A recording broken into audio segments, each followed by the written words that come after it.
Rights Advisory Work Group. Just a couple of quick reminders for everyone if you're joining us. While we are having presentations and others are talking, if you would keep your camera off and mute your microphone, that'll help it be a better meeting experience for everyone. I'm going to have Jason go through our agenda next and talk about what we've got on the agenda today. We're going to have opportunity for questions at several points during the meeting. So if you've got those, be ready for those opportunities, and I'll hand it off to Jason. Thanks. Hi, everyone. So our agenda is going to be slightly different than the one that is posted online. We've shifted some stuff around. So first, what we're going to do is give some updates on the various programs. So we're going to have, hold on, let me pull it up. So we're going to have a water availability model update from Kathy Alexander first. And then Ruth Takita is going to give us a legal update on anything water rights related that is going through legal issues. And then we will have a water rights permitting availability section update from Brook Mcgregor. And then finally, Pepe Davila is going to give us a water master update. After that, we're going to have a final question answer session with Kim, where we can ask, or we're going to answer any questions that you have. After that, we're going to do a couple of presentations on some of the stuff that we've heard questions about, how to work things within the Water Availability Division.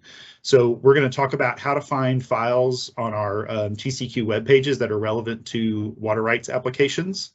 And then we're also going to go through the Texas Surface Water Rights Viewer and do a basic tutorial on how to use that viewer. And Brook's going to do both of those presentations after that final question answer session. So let's begin. Unless Kim has anything else she wants to add, we'll start with our water availability model update with Kathy. Hey, good morning, everyone. I have just a few items that may be of interest to y'all. First thing, we're currently working with some folks updating the naturalized flows in the Cypress Basin to facilitate their access to TCEQ data and any historical information that we have on the models. The second thing, since we're approaching the end of the fiscal year, we're also getting ready to refresh the model versions on our website, and we will send out an email as we typically do with details on the specific updates when that project has been completed. And as always, if there's anything WRAM related that anyone's looking for, please feel free to reach out to me directly. Finally, there is a WRAP users group meeting planned for September 27th in Austin at the LCRA Redbud Center. And the WRAP users group is a technical meeting geared towards model users and will be heavily focused on the technical side of things and not policy related issues. The agenda isn't completely finalized yet, but there will potentially be presentations from Texas A&M and TCEQ, as well as presentations by other model users focused on specific model type details, such as using different types of records available in the WRAP program. And that concludes my update. Thank y'all for being here today.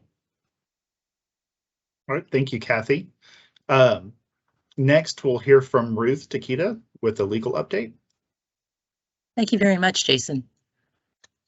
Good morning, all. I have a brief legal update. I've been tracking a couple of matters for you and providing information on them in the past. There is a district court case pending in which a TCEQ decision was appealed.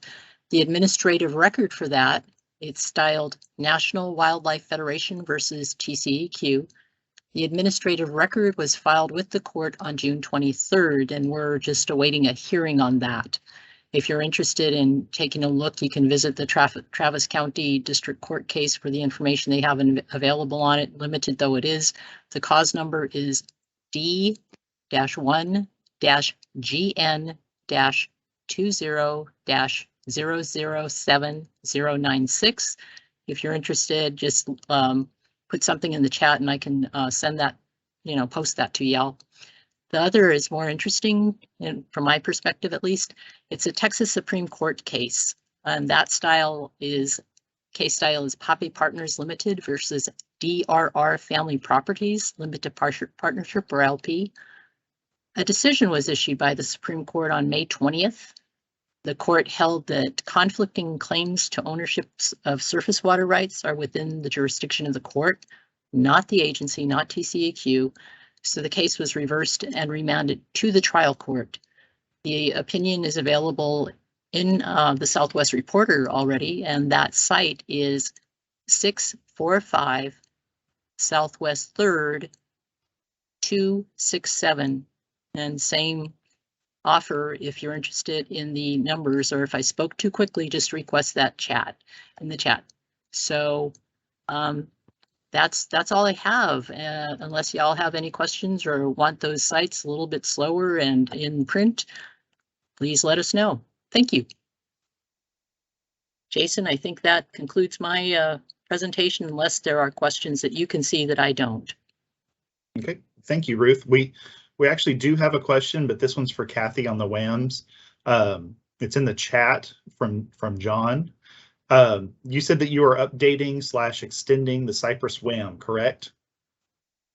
So thank you for the question, John. TCEQ is not performing that work.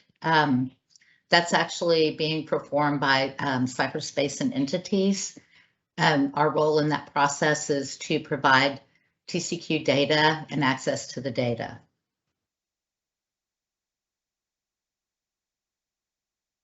Okay. Thank you. And then for Ruth, we've got a request to for the websites and the cause numbers again repeated, or we can put those in the chat. Jason, for purposes of efficient sharing with everyone, I'll go ahead and use my advanced technical skills to copy and paste that information in the chat shortly. Thank you.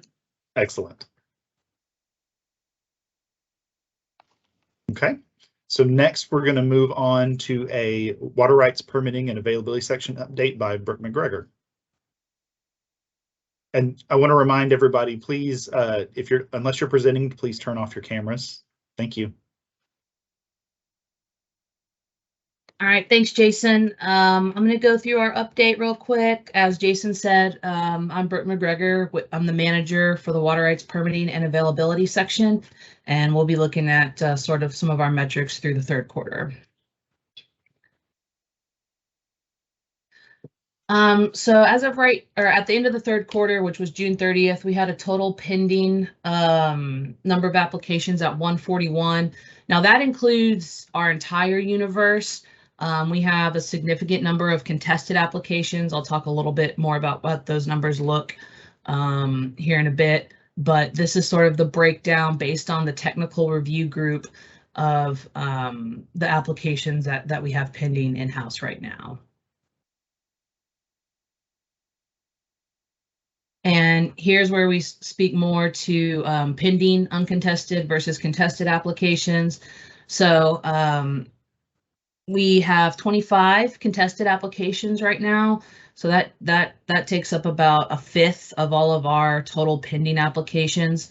And that is a record high number for the number of contested applications that we're working on currently. And here's sort of the trend of what pending uncontested applications look like. Our target was to get that down below 125, and we've been able to maintain that level. And just sort of a breakdown of what it's looked like through quarter three. So we've received 73 applications. Over half of those have been fast track applications and 3 House bills. And we've completed 59, so that includes issued, returned, and withdrawn. And you can see we've had a pretty high number of withdrawn applications as well.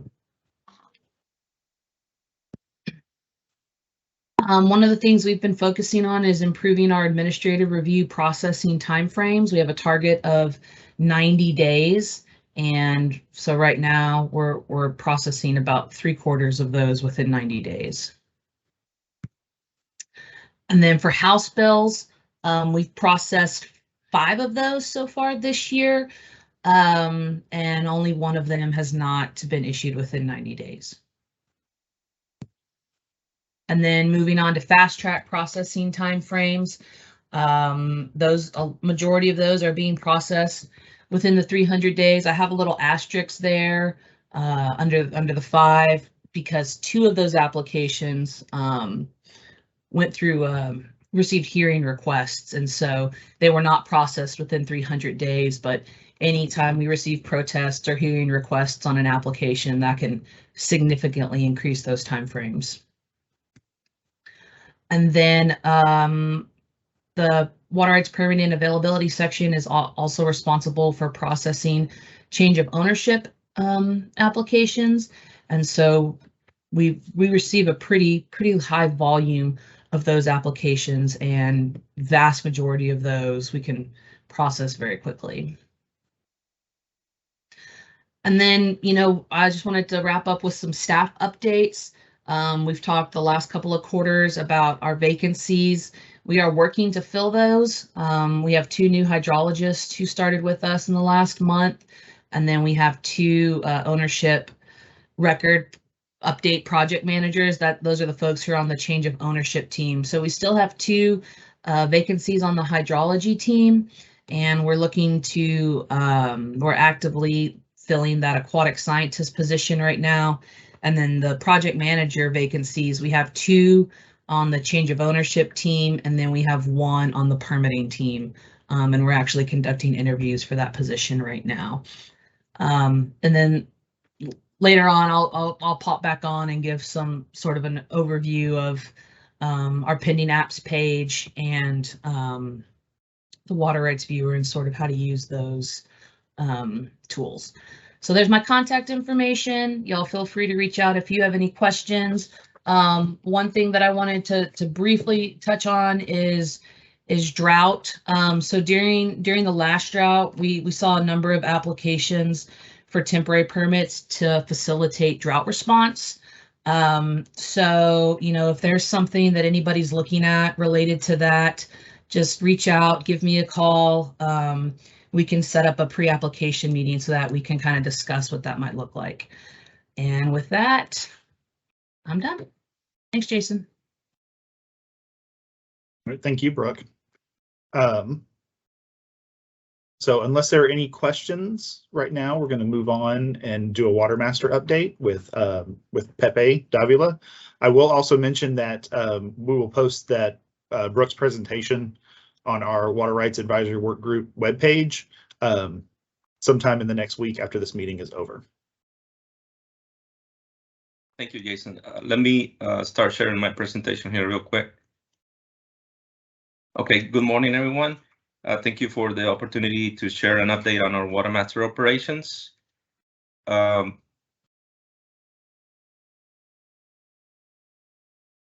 Okay, we continue to monitor and manage our water master budgets closely, our FY22 budgets.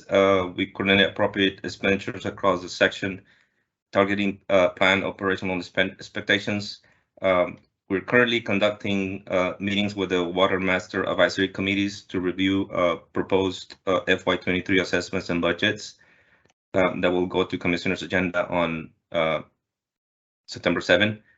In terms of new Water Master Program evaluations, we concluded stakeholder meetings in early June, virtual and in-person meetings, and the comment period closed on June 28, and we're in the final stages of documenting the process before it goes to agenda on September 7th as well. Section and program updates. At the closing of the month of June, the water master programs have completed 31,839 water rights site investigations, which is 82.5% of the required 38,600 inspections, and addressed 49 surface water complaints. So far, this is outstanding given the special circumstances created by multiple vacancies across the section and the worsening drought conditions. Rio Grande Water Master update.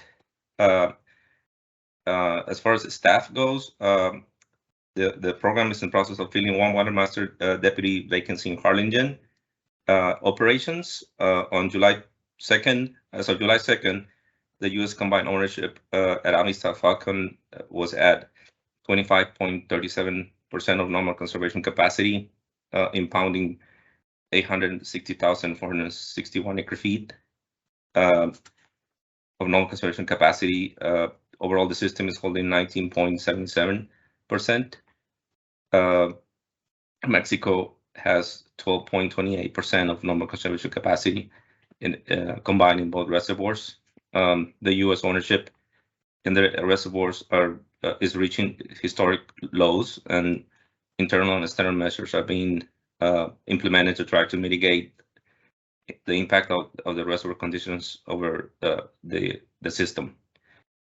Mexican deliveries reflect a preliminary deficit based on TCEQ calculations to be at, as of July 2nd, to be at 121,026 acre feet since October 2020, the start of the new cycle.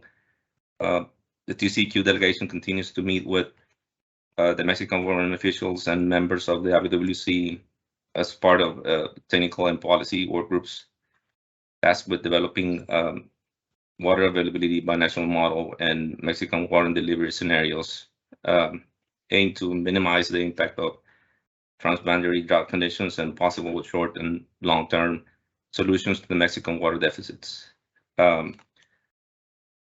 South Texas and Concho Water Master update. As far as the staff goes, please help me welcome our new South Texas and Concho Water Master as of May 1st, Angela Sander.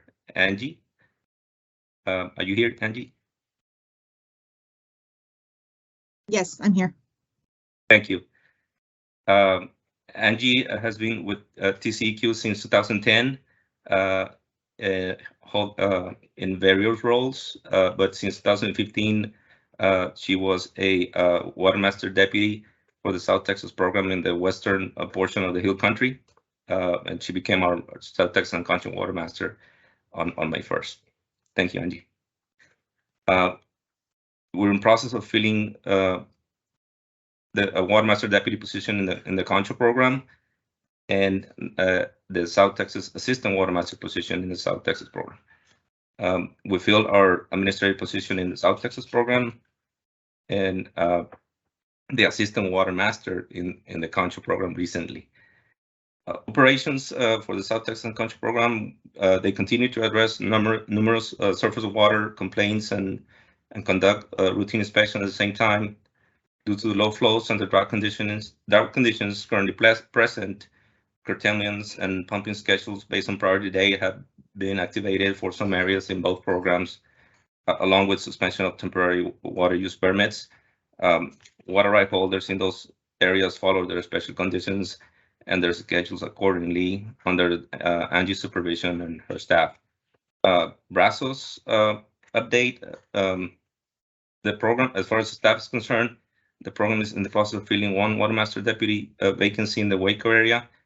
Operations, Brazos is implementing curtailments as well in areas impacted by the drought, and continues to maintain a close coordination with BRA over releases and water needs downstream.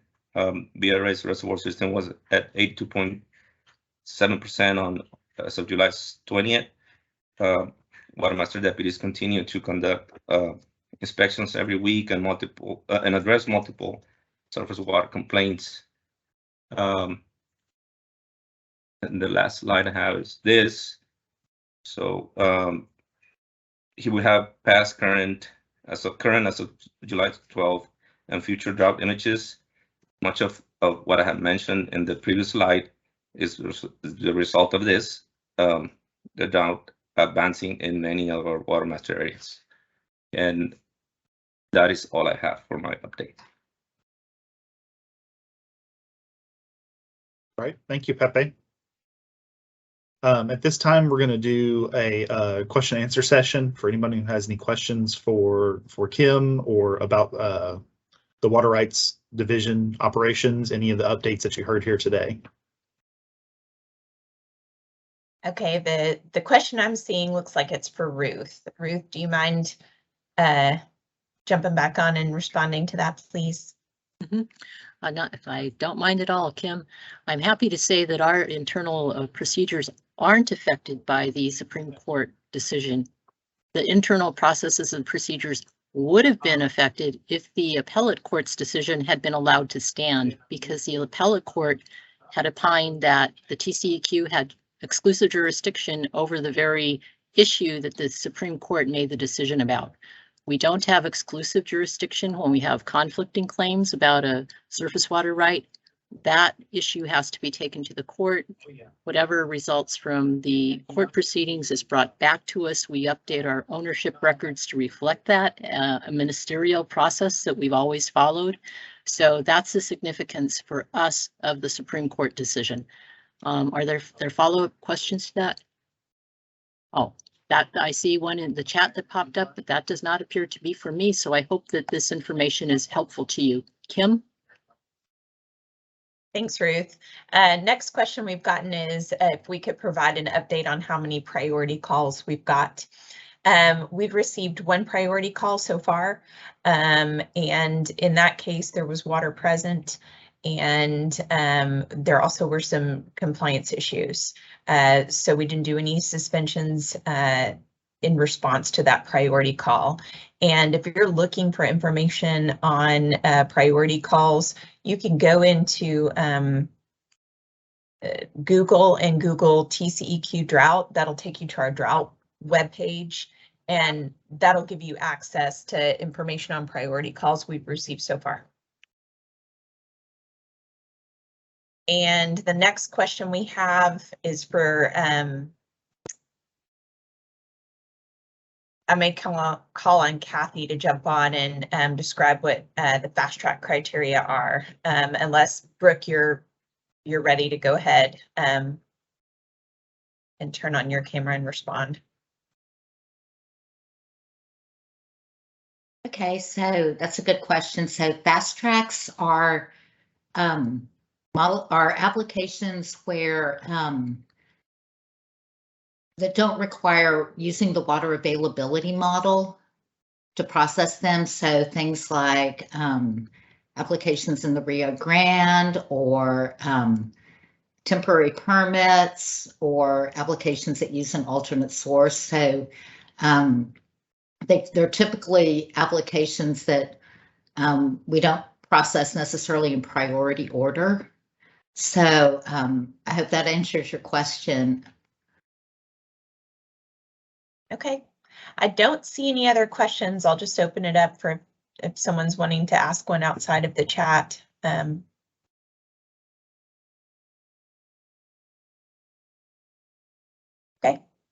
I don't see any hands and I don't see any more questions. I don't see anybody popping on. So what we'd reserved the last part of the meeting for today is for Brooke to be able to go through how you can find some of the things that we have out on our web pages, and then also how to use the Surface Water Rights Viewer. So she'll take questions on those as she goes through the presentations and afterwards. But we're going to close out the rest of the meeting just knowing that there's some of the people that join our meeting that know inside and out how to use the tools on the website and the Surface Water Viewer, and they may want to pop out of the meeting at this point, and then there will be some that might have some detailed questions that Brooke can spend a little bit more time on. I'll do a last call for questions before I turn it over to Brooke to go through those items.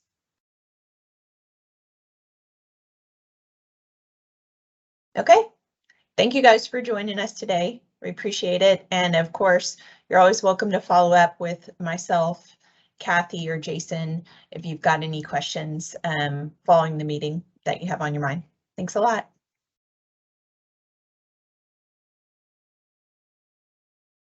All right, I'm going to share my screen and kind of walk y'all through, for those of y'all who are interested, some of this. So In both instances, as always, you would start on the TCEQ main page. One thing that somebody has called to my attention is that if you're on like a phone or a tablet or something, I think it might look slightly different how you would navigate. I think these sort of very top menus are actually like folded into something else. So just keep that in mind if you're ever looking at something like this on your phone or a tablet. You'd have to open that menu to access this. So starting off, you would go, and I'm just going to go the whole path, water, and then come down here to our section, the surface water rights and availability section. And right here under this hot icon is the TCEQ water rights viewer. So we'll start off checking out the viewer. And this is a web application. You know, it's pretty, a lot of the parts are pretty intuitive on how you navigate. You click and drag to move around and zoom in and zoom out, kind of like any other standard map application that most people are probably familiar with. There is a lot of information on here, so I won't go into too much detail. I'm gonna kind of focus more on what we get the most frequent questions about.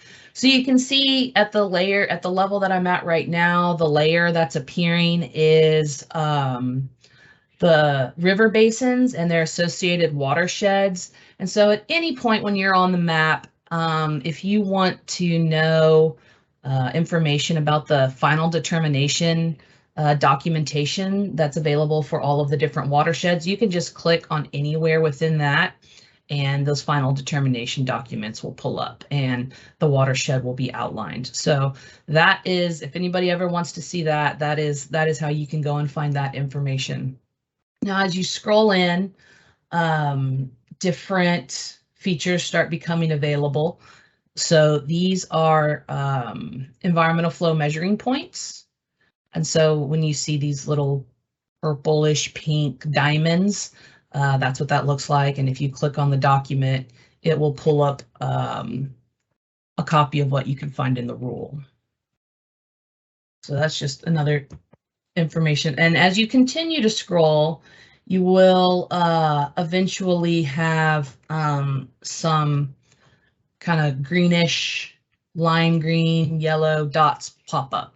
So this is where all these points, all these dots are features for water rights. So that can be the location of an impoundment, a diversion, a discharge point. And once you click on one of these, that is where you will be able to find all types of information about the specific of the water right. So kind of the big main points that I like to point out is there is a document link here. So if you click on this document link, you will be able to pull up a PDF copy of that water right. And this is available for all water rights in the state, except for the Rio Grande. We're working on trying to get those in by the end of the year.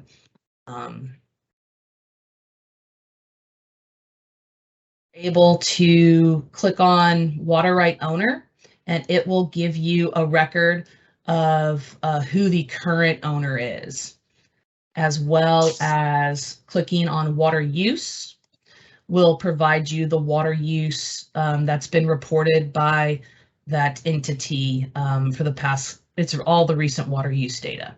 So this is really helpful for people who are trying to potentially find like a water right that they're interested in purchasing. You can go onto the viewer, sort of see where you are in general, see what's around you, and then you have the ability to see who the owner is and what their recent water use may look like, to see if it could be a good candidate for purchasing and getting an amendment to use it for your needs. And so the other kind of thing that's sort of new-ish is the ability to search, and that is not always super intuitive, so I wanted to spend some time talking about that. So you can come over here to this query tool, little magnifying glass, click on query, and you have the ability to search by both water right ID and owner. And so you can open this drop-down menu and scroll until you find what you're looking for, or you can search here in this sort of grayed out search box up here. So the way that you have to access that, though, is you do have to do this drop-down menu and come to this search item. One other thing to note is that certificates of adjudication begin with the letter C, and water right permits begin with the letter P.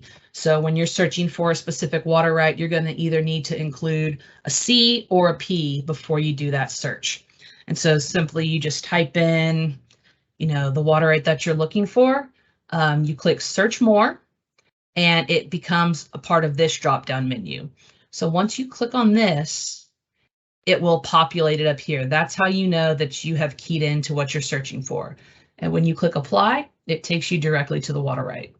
And then you have all of that information that was shown previously. And then the other way that you have the ability to search is by owner. And so pretty similar, same sort of thing. Click that. You click on the drop-down menu and put the name of the entity that you're looking for. Should have picked a shorter name. Click search more, and then it'll pop up here. And once you click on that and it populates here in the drop-down, you click apply, and it will pull up all of the water rights that that particular owner or entity or what have you, water right holder owns. And so you can sort of see in one fell swoop all of the water rights that are owned by that entity. And then if you are curious, you know, to dig into sort of the more information that we showed previously, you click on all water rights, it will take you to that. And then you have all of that information available to you that we've looked at previously. So those are kind of really the big highlights of the viewer. You know, it's a pretty good tool. And I'll also say I kind of went through everything kind of quickly, and some of y'all may not be all that familiar with this. We do have our user guide here. Okay, I think the user guide is being updated right now. But once the user guide is there, it has all of the information with screenshots that can pretty much address all of the things that I spoke about this morning. It's only 11:30. All right, so then we will pop over. Well, I guess any questions about the viewer before I pop over to our pending apps page? There's one in the chat. Can you export the data in this map? You can export the data, but there is a limitation on the number of, we have a server limitation that's kind of outside of our, my ability to change. And so down here is where the attribute table is. And that's so this little arrow down here at the bottom, open attribute table, you pop that up, and that is where you can export out of here. And just depending on kind of what you're looking for, water right owner, water use, that's how you can export out of here. Now, if you want to see export, filter, show related records, there's a lot of options in what you want to do here. If you're looking to do more than 2,000 records, there is a way to do that using GIS, and I am not the GIS expert, but I do know that we have resources available for anybody who might have questions about what that looks like and how to do that. So if after the meeting, or really at any time, if anybody has questions on how to export large amounts of data, they can reach out to me and I can get them that information.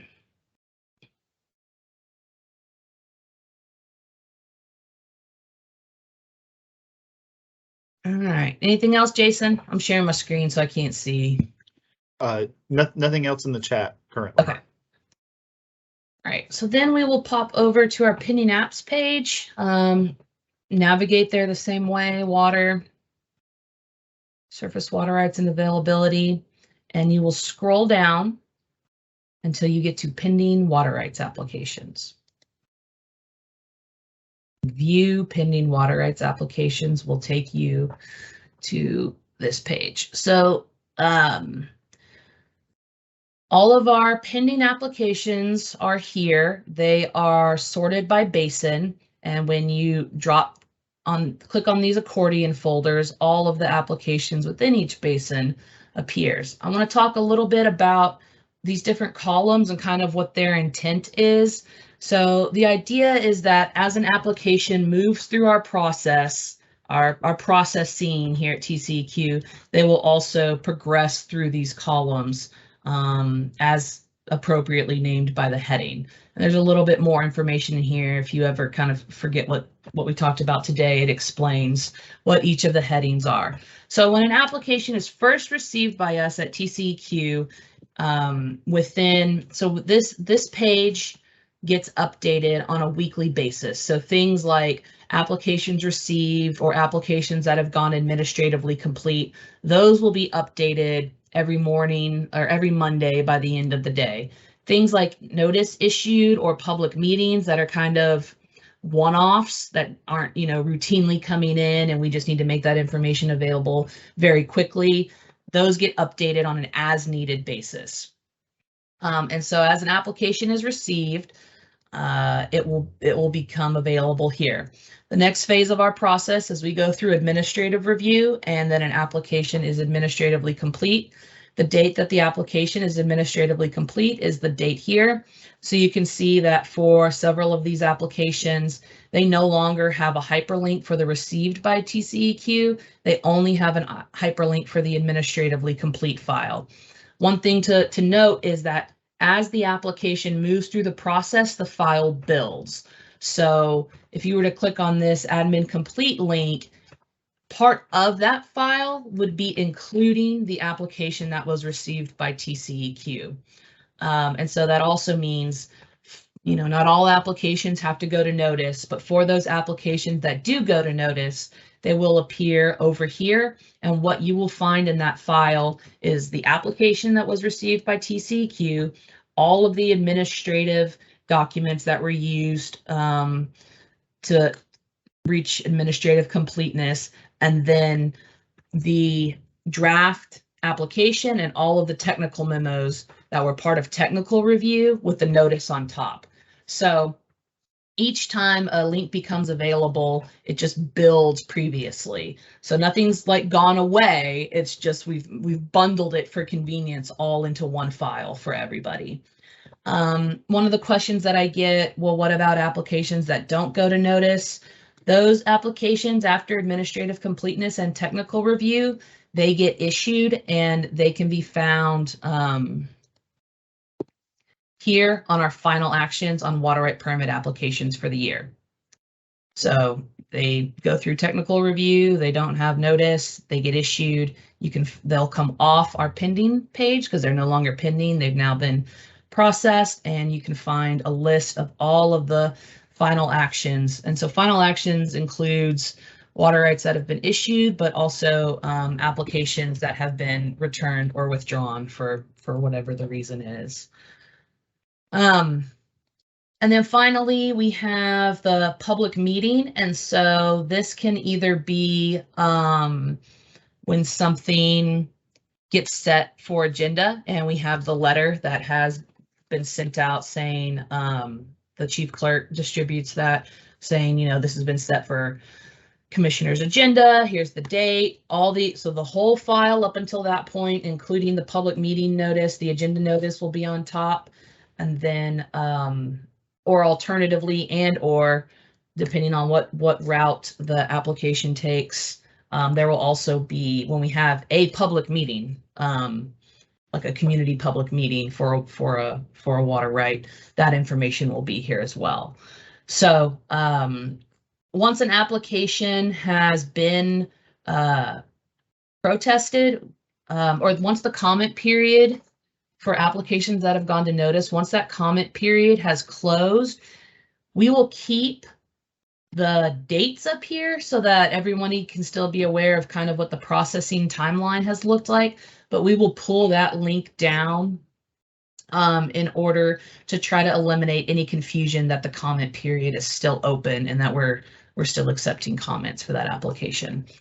So that's kind of the highlights of this. I don't know if anybody has any questions about sort of using this. I guess I should also have said that because of the fact that at a certain point that notice bundle comes down, if anybody is interested in having access to this information later without having to, so we post all of this up here as a convenience. All of this information is also available through Central Records and the Chief Clerk. So this is really meant to be a convenience copy.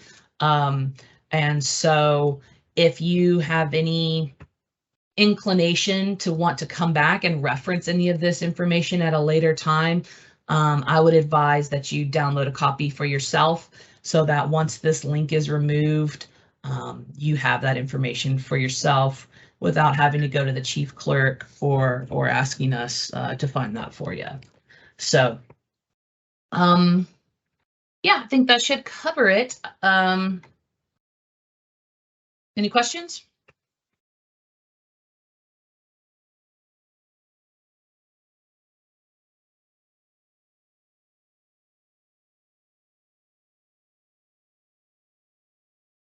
All right, well, that was all. That was the last thing that we had on the agenda for today.